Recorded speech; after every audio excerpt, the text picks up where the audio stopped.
नमस्कार, जोहार आप सभी साथियों का एक बार बहुत-बहुत स्वागत है हमारे चैनल पीसीएस फाउंडेशन पे। आज हमारा कंप्यूटर का क्लास है, इसमें हम इस क्लास का ही नाम है सिलेक्शन वाला सीरीज यानी इसको आपको फिर से रीस्टार्ट करना है और जाके दम-खम लगा के जीएसएससी सीजीएल को फोड़ देना है। चलिए, आज का पहला प्रश्न है आपके सामने। पहला प्रश्न जानने से पहले आप जानिए कि किन्हीं को यह पीडीएफ चाहिए तो पीडीएफ प्राप्त करने के लिए आप पीसीएस फाउंडेशन के टेलीग्राम चैनल को ज्वाइन करके वहाँ से आप पीडीएफ को प्राप्त कर सकते हैं। चलिए, पहला सब प्रश्न है कि कंप्यूटर शब्दावली में एमआईपीएस का अर्थ क्या है?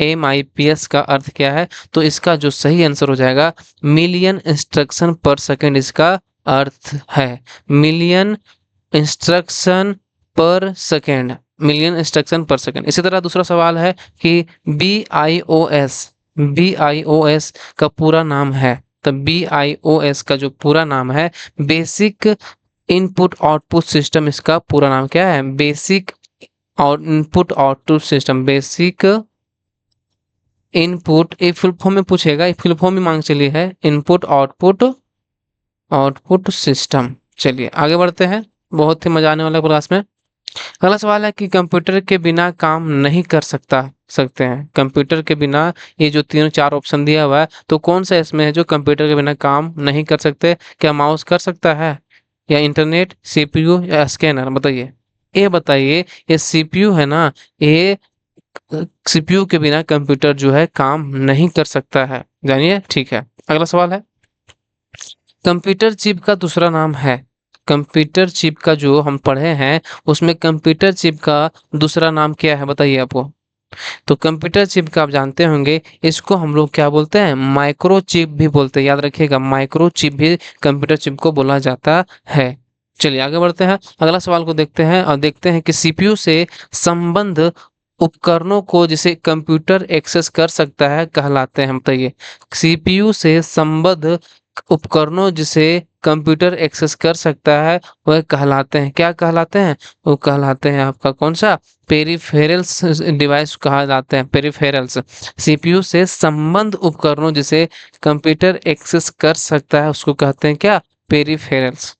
अगला सवाल है कि जब कंप्यूटर स्विच ऑन किया जाता है, जब हम कंप्यूटर स्विच को ऑन किया जाता है तो तथा ऑपरेटिंग सिस्टम हार्ड डिस्क से मेन मेमोरी लोड होता है। जैसे कि जब हम कंप्यूटर टिपते हैं बटन टप तो ऑन करते तो ऑपरेटिंग सिस्टम हार्ड डिस्क में मेन मेमोरी में लोड होता है, ठीक है। उस प्रक्रिया को क्या कहते हैं? बताइए, उस प्रक्रिया को क्या कहते हैं? आप देखिएगा, स्विच टिपिएगा तो वहां पर देखिएगा कि वहां हार्ड डिस्क में मेन मेमोरी में लोड पड़ता है, तो उस प्रक्रिया को हम लोग बोलते हैं क्या? उस प्रक्रिया को बोलते हैं हम लोग बूटिंग बोलते हैं। क्या बोलते हैं? बूटिंग, उस प्रक्रिया को हम लोग बोलते हैं। चलिए आगे बढ़ते हैं। कंप्यूटर में इस्तेमाल होने वाली इंटीग्रेटेड सर्किट आईसी जिसको बोलते हैं, आईसी चिप बनाने में निम्नलिखित में से कौन सा रासायनिक तत्व एक टेट्रावालेंट उपधातु का उपयोग किया जाता है? इसमें पूछा है कि जो आईसी सर्किट जो बनता है वो रासायनिक जो तत्व से जो बनता है वो टेट्रावालेंट उपधातु का इस्तेमाल किया जाता है। तो कौन सा इसमें सही आंसर दिख रहा है आपको? तो आप जान रहे होंगे कि सिलिकॉन का इसमें इस्तेमाल किया जाता है। किसका? सिलिकॉन का इस्तेमाल इसमें किया जाता है। अगला सवाल है कि एक सीरियल पोर्ट कर सकता है क्या? एक सीरियल पोर्ट कर सकता है। एक सीरियल पोर्ट क्या कर सकता है? केवल हार्ड ड्राइव से जानकारी स्थानांतरित करना। बिल्कुल सही कि एक सीरियल पोर्ट जो है एक हार्ड ड्राइव से जानकारी स्थानांतरित करना, दूसरा है केवल हार्ड ड्राइव को जानकारी स्थानांतरित करना। ये दोनों है ना, ये दोनों काम को कर सकता है ये एक सीरियल पोर्ट। चलिए आगे बढ़ते हैं। निम्नलिखित में से कौन सा एक पर्सनल कंप्यूटर में कंप्यूटिंग करता है? बताइए, इसमें चार ऑप्शन दिया हुआ, उसमें पूछा है कि पर्सनल कंप्यूटर में कंप्यूटिंग करता है, कौन करता है? बताइए। ये जो है ना भाई, ये सीपीयू करता है। सीपीयू जो है पर्सनल कंप्यूटर में कंप्यूटिंग का काम करता है। चलिए आगे बढ़ते हैं। सेंट्रल प्रोसेसिंग यूनिट यानी सीपीयू में होता है, क्या होता है? सीपीयू में क्या होता है? क्या होता है? नियंत्रण यूनिट, को कंट्रोल यूनिट बोलते हैं, अरिथमेटिक तर्क यूनिट बोलते हैं और प्राथमिक स्टोरेज बोलते हैं। जैसे कि सीपीयू का मतलब इसमें क्या हो जाएगा? अरिथमेटिक लॉजिक यूनिट होता है, एएलयू होता है और फिर कंट्रोल यूनिट होता है, फिर स्टोरेज इसमें होता है। इसीलिए इसका जो सही आंसर हो जाएगा कौन हो जाएगा? ये सी ऑप्शन इसमें सही हो जाएगा। क्या बोल रहा है, अब सवाल को सुने बढ़िया से। सेंट्रल प्रोसेसिंग यूनिट में होता है, नियंत्रण यूनिट होता है, अर्थमेटिक तर्क यूनिट होता है, प्राथमिक स्टोरेज होता है। चलिए बढ़ते हैं। कंप्यूटर के किस पर भाग को नर्व सेंटर कहा जाता है, बताइए। कंप्यूटर के किस भाग को नर्व सेंटर बोलते हैं? तब आप लोगों को बहुत ही मालूम होगा, मजा आ जाएगा कि नर्व सेंटर किसको बोलते हैं। ये बोलते हैं हमको कंट्रोल यूनिट को हम लोग क्या बोलते हैं, नर्व सेंटर बोलते हैं। चलिए आगे बढ़ते हैं। क्यों कोई व्यक्ति कंप्यूटर साक्षर कहलाता है? आप अगर कंप्यूटर कोई किसको बोलिएगा कि कंप्यूटर साक्षर कब कहलाइएगा आप?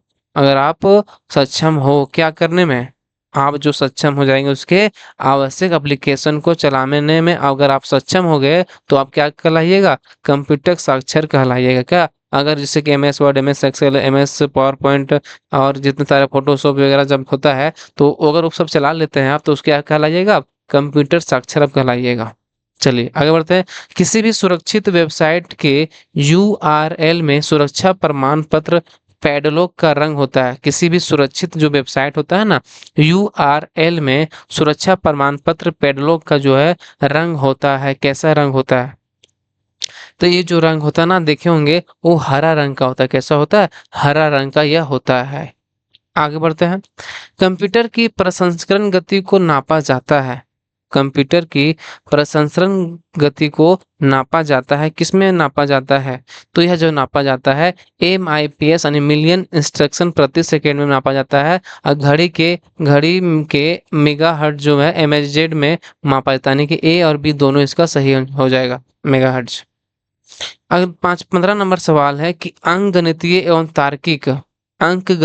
एवं तार्किक लॉजिकल संक्रियाएं करने वाले संसाधक प्रोसेसर को क्या कहा जाता है? इसमें पूछा है कि अंक गणितीय एवं तार्किक जिसको बोलते हैं लॉजिकल संक्रियाएं करने में संसाधक प्रोसेसर को क्या कह लेते हैं, उसको क्या बोलते हैं? तो उसको हम लोग बोलते हैं कौन सा, अर्थमेटिक लॉजिक यूनिट यानी ALU। इसको मतलब ही होता है अर्थमेटिक यानी अंकगणितीय लॉजिक यूनिट। चलिए आगे बढ़ते हैं। BIOS ओटरिट CATET कैटेट बायोस ओटरिट कैटेट क्या होता है? कैटेट क्या होता है? यह एक प्रकार का क्या होता है, सिस्टम हार्डवेयर के पुर्जों को प्रारंभ करना, इसका मतलब होता है सिस्टम हार्डवेयर के पुर्जों को क्या बोलते हैं, प्रारंभ करना होता है। अगला सवाल है, निम्नलिखित में से कौन सा एक पेरिफेरल डिवाइस नहीं है? इसमें 4 ऑप्शन दिया हुआ है। इसमें पूछा है कि पेरिफेरल डिवाइस नहीं है, तो उसमें पेरिफेरल डिवाइस कौन नहीं है? ये जो है ना, ये भी पेरिफेरल डिवाइस है, ये भी है, ये भी है, लेकिन मदरबोर्ड जो है ना पेरिफेरल डिवाइस नहीं है। चलिए अगला सवाल है कि निम्नलिखित में से कौन सा आमतौर पर कंप्यूटर का एक पेरिफेरल नहीं माना जाता है? बताइए, आमतौर पर माना मतलब उसको नहीं माना जाता है। तो बताइए, इसमें 4 ऑप्शन दिया हुआ है, तो किसको आमतौर पर कंप्यूटर का पेरिफेरल डिवाइस नहीं माना जाता है? तो ये जो जानते हैं ना, वो कीबोर्ड को तो माने जानता है, माउस को भी, प्रिंटर को भी, लेकिन आमतौर पर हार्ड ड्राइव को इसको नहीं माना जाता है। चलिए आगे बढ़ते हैं। निम्नलिखित में से कौन दिए गए समूह से संबंधित नहीं है? इसमें पूछा है कि इसमें 4 ऑप्शन दिया है ना, बेमिन बड्डी, CPU, मदरबोर्ड, हार्ड डिस्क। इसमें पूछा है कि कौन समूह से संबंधित नहीं है, तो इसमें साफ साफ दिख रहा है ना भाई कि बेमिन बड्डी है ही नहीं। बाकी CPU जो है ये समूह से संबंधित है, लेकिन ये हमारा जो बेमिन बड्डी है ये हमारा समूह से संबंधित नहीं, इसीलिए हमारा सही आंसर हो जाएगा। VLSI का पूर्ण अर्थ है, बताइए। VLSI का जो है इसका फुल फॉर्म क्या होता है? इसका जो फुल फॉर्म होता है ना भाई, वेरी लार्ज स्केल इंटीग्रेशन, इसका फुल फॉर्म होता है very large scale integration, INTGRATION। चलिए, वेरी लार्ज स्केल इंटीग्रेशन। चलिए आगे बढ़ते हैं। 21 नंबर सवाल है कि किसी कंप्यूटर का ऑपरेटिंग सिस्टम प्रयोक्ता और निम्नलिखित में से किसके बीच सॉफ्टवेयर इंटरफेस के रूप में कार्य करता है? इसमें पूछा है कि किसी कंप्यूटर का ऑपरेटिंग सिस्टम प्रयोक्ता और निम्नलिखित में से किस के बीच सॉफ्टवेयर इंटरफेस के रूप में कार्य करता है। सेम सॉफ्टवेयर इंटरफेस के रूप में कौन कार्य करता है?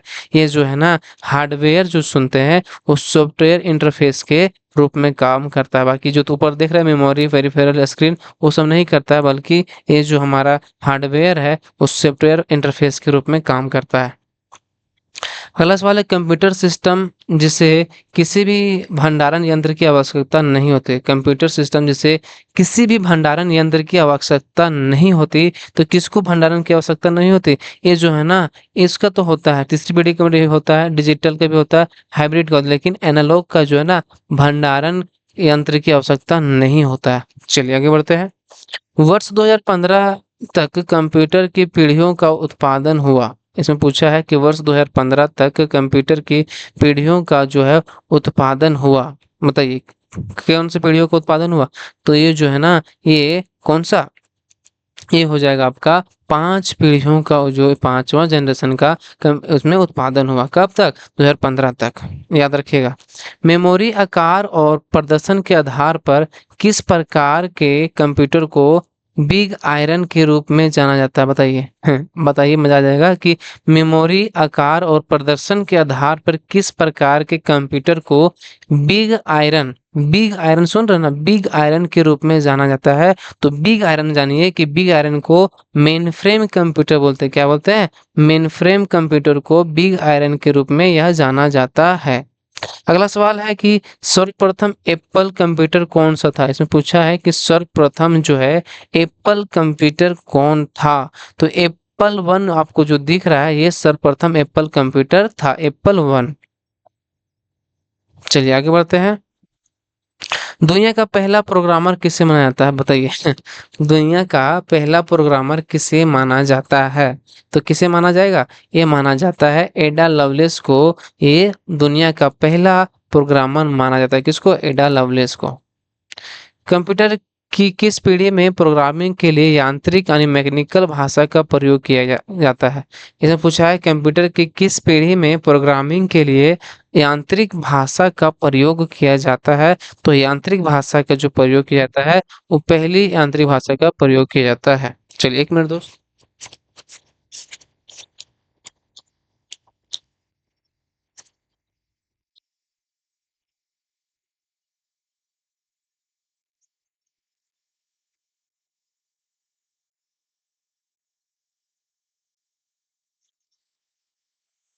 चलिए आगे बढ़ते हैं। किसका प्रयोग किया जाता है? कंप्यूटर की किस पीढ़ी में प्रोग्रामिंग के लिए यांत्रिक भाषा का प्रयोग किया जाता है? तो किसका प्रयोग किया जाता है? ये किया जाता है पहली भाषा का प्रयोग किया जाता है। अगला सवाल है कि निम्नलिखित में से कौन सी श्रेणी पुणे में विकसित भारत की सर्वप्रथम सुपर कंप्यूटर की श्रेणी है? इसमें पूछा है कि निम्नलिखित में से कौन सी श्रेणी पुणे में विकसित भारत की सर्वप्रथम सुपर कंप्यूटर की श्रेणी थी? तो कौन था इसमें? ये जो है ना परम, परम तो नाम सुने ना, परम जो है ना ये सर्वप्रथम कंप्यूटर की श्रेणी में पुणे में विकसित हुआ था। सबसे पहला कंप्यूटर जो है पुणे में विकसित भारत की सर्वप्रथम सुपर कंप्यूटर थी। कौन? परम। अगला सवाल है कौन सा बैकअप के बारे में सच नहीं है? इसे पूछा है कौन सा जो है ये बैकअप के बारे में सच नहीं है? तो ये जो आपका कंप्यूटर को नियमित रूप से बैकअप की आवश्यकता नहीं है, ये सच नहीं है। उसको आवश्यकता होती है बैकअप की। इसमें पूछ दिया है कि नहीं है, बाकी सब सही जो आंसर है। यह कारोबार की निरंतरता योजना का हिस्सा है। कंप्यूटर फाइलों को सटीक प्रतिलिपि है। ऑफ साइट और ऑन साइट बैकअप अधिक फायदेमंद होता है, यानी यस ये है। लेकिन ये ऑप्शन जो है बिल्कुल नहीं, इसको बैकअप की आवश्यकता होती है। निम्नलिखित में से कौन कंप्यूटर हार्डवेयर नहीं है? इससे पूछा है कि कौन सा जो है कंप्यूटर हार्डवेयर नहीं है? तो प्रिंटर तो हार्डवेयर है, माउस भी हार्डवेयर है, कीबोर्ड भी हार्डवेयर है, लेकिन जो कंपाइलर आप देख पाते हैं उसको नहीं देख पाते हैं। तो कंपाइलर जो है ना ये हार्डवेयर नहीं है, यह सॉफ्टवेयर है। निम्नलिखित में से वर्ष 1976 में विकसित सर्वप्रथम सुपर कंप्यूटर कौन सा है? पूछा है कि निम्नलिखित में से वर्ष 1976 में विकसित सर्वप्रथम जो सुपर कंप्यूटर है वह कौन सा है? तो वह जो है ना यह K1 जो आप देख रहे हैं, K1 एक कौन सा है? सर्वप्रथम सुपर कंप्यूटर है ये 1976 में इसका विकसित हुआ था K1 का। चलिए आज की कक्षा को यहीं पर समाप्त करते हैं। कैसा लगा वीडियो आप जरूर बताइएगा। नए होंगे तो चैनल को सब्सक्राइब कर लीजिएगा और बेल आइकन को भी दबा लीजिएगा। बाकी थोड़ी सी परेशानियां हुई इसके लिए कोई दिक्कत नहीं, आप मैनेज थोड़ा कर लीजिएगा, थोड़ा सा कोऑपरेट भी कर दीजिएगा और मिलते हैं अगले क्लास में। तब तक के लिए धन्यवाद। जय झारखंड।